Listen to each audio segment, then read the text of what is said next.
நாங்க மதிமுக சார்பில் 4 நடைபயணம் மதுவை ஒழிப்பதற்காக நடத்துறோம். மக்கள்கிட்ட போய் அவங்கள்ட்ட முதல்ல ஆதரவு திரட்டுறதுக்கு, பெண்கள்கிட்ட ஆதரவு திரட்டுறதுக்கு, அதை போய் சொல்லும்போது அரசியல் பேசாம, கட்சியை பற்றி பேசாம, அப்படிதான் நான் நடைபயணம் நடத்துறோம்.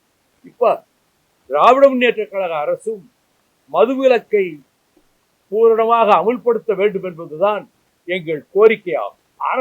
அரசின் கண்களில் மண்ணை தூவிவிட்டு, காவல்துறையின் கண்களில் மண்ணை தூவிவிட்டு, சின்ன சின்ன கடையில கூட அதை வச்சு தீட்டுக்கும் போது போலீஸ் வந்து ரெய்டு பண்றாங்க. போதைப் பொருள் எங்கெல்லாம் விற்கப்படுதுன்னு சொல்லி அங்க போய் பறிமுதல் பண்றதுக்கும் ரெய்டு பண்றதுக்கும் காவல்துறை வேலையில் ஈடுபட்டிருக்கு. இன்னும் முழுமையாக ஈடுபட வேண்டும்.